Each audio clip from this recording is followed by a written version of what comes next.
Good morning. Welcome to Coffee and Resales. It's Monday. And we got stuff that we sold over the weekend.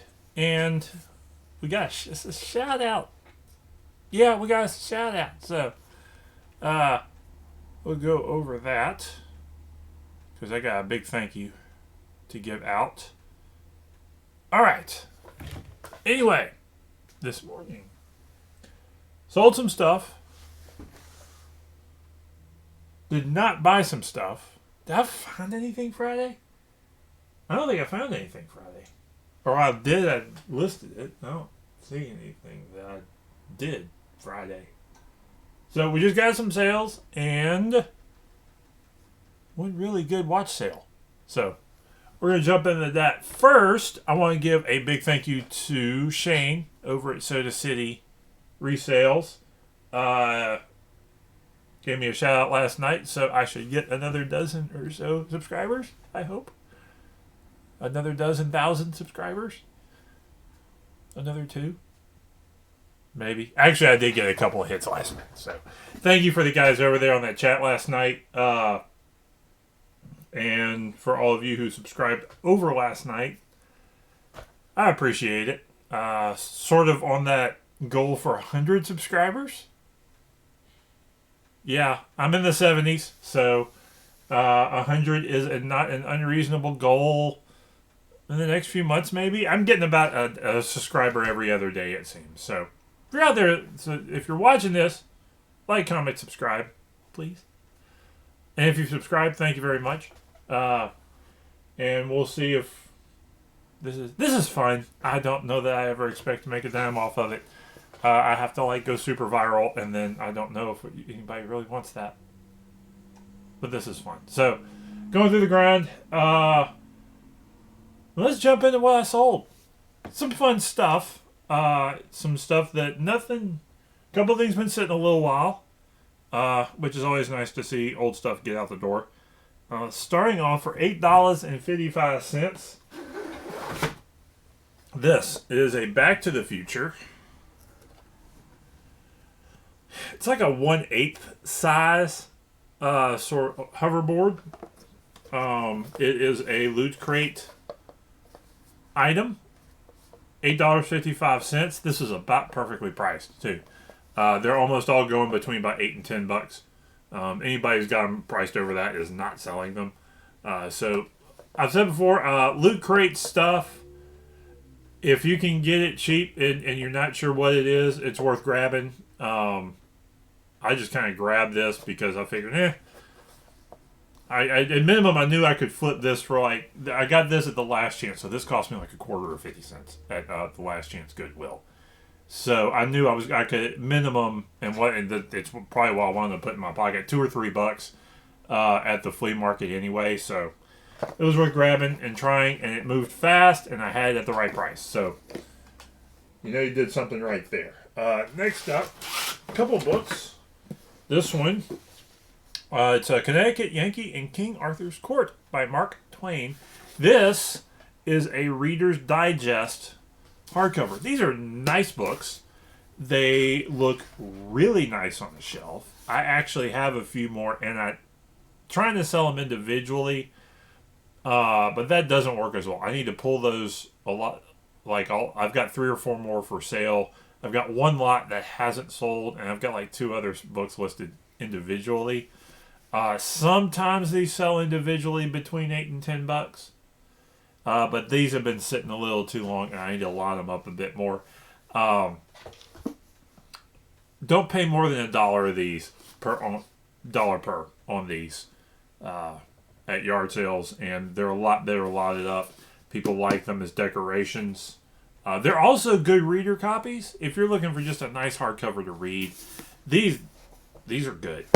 There's nothing wrong with them. And you can have 2 things. You have a good, famous book on your shelf that looks nice, and you can actually read a good book. So, there you go. Anyway, $8.99. So, there you go there. Next up, this is in the hymnal range. Then Sings My Soul, Life Edition, Hymns, Volume 1. This is a sort of collector edition of a lot. It's not a Baptist hymnal, but it's kind of neat because it has a lot of histories. Like if you'll see, it's got a page of history and then the hymn of a lot of popular, I would say Baptist that world hymns. So real nice binding. $10.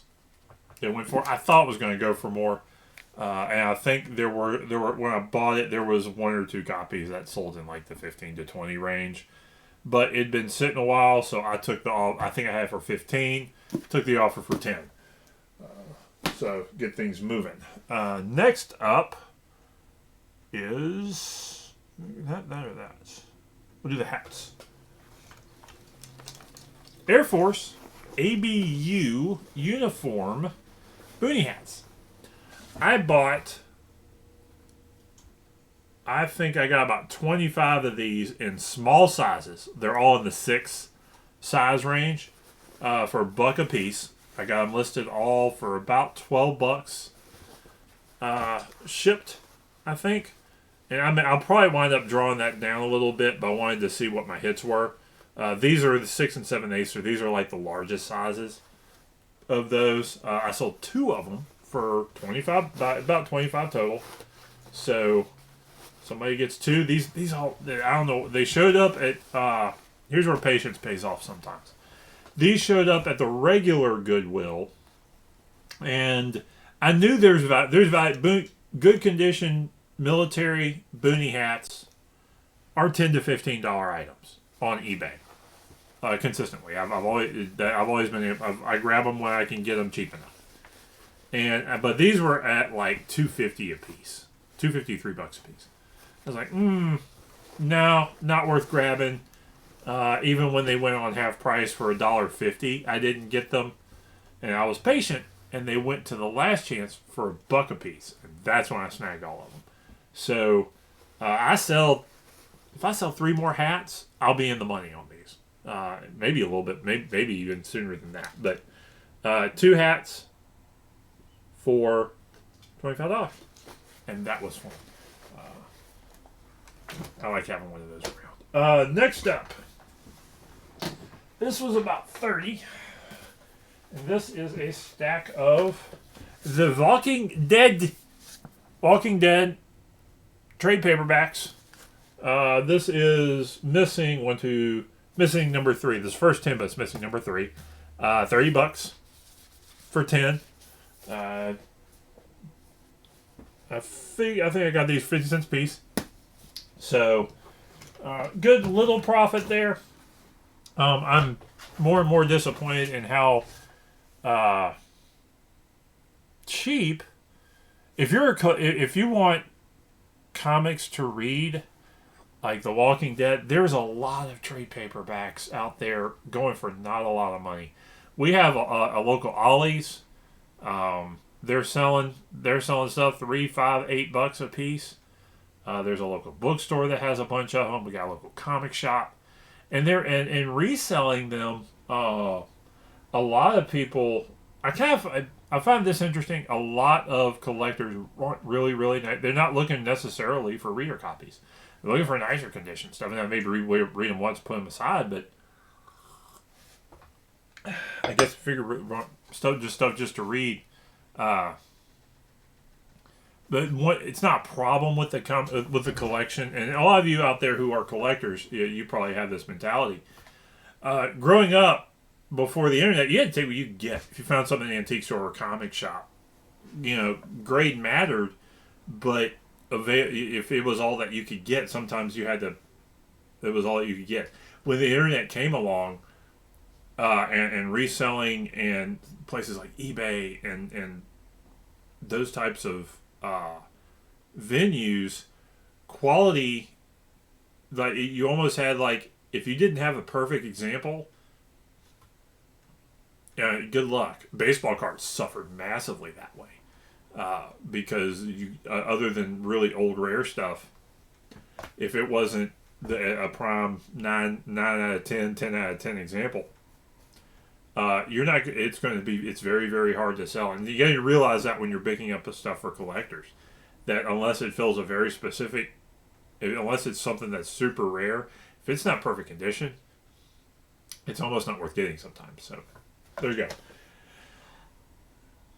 Now, big sale. This is a watch. This is a really neat watch. I picked this up at a yard sale this past summer. I think it was early summer I picked this up. So I've been sitting on it a while and not a lot of hits. I started at about $200. And I've been kind of drawing it down 10, 20 bucks at a time ever since. This is a Jord. Really nice box. This magnetic top.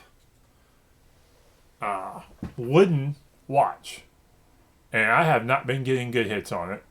And I think I pulled the price down last week. It did the 30-day rollover, and I pulled the price down. And it sold. $110. Somebody gave me a $110 offer, and I took it immediately. It's got all kind of a handful of the stuff with it.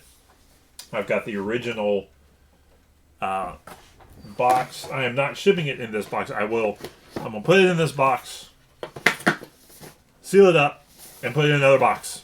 I'm going to wrap this up and put it in another box. I am not, like somebody shipped it in that box. I'm not shipping it in this box. It's going to stay in that box, and then it's going to get and I really don't have to wrap it too much. I'm going to wrap this in a big plastic bag, put it in another box, pad it up if I need to a little bit, and send it out. And that's going to be a really good sale.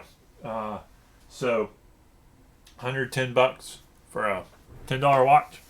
And even in the midst of slow sales, sometimes a couple things can happen.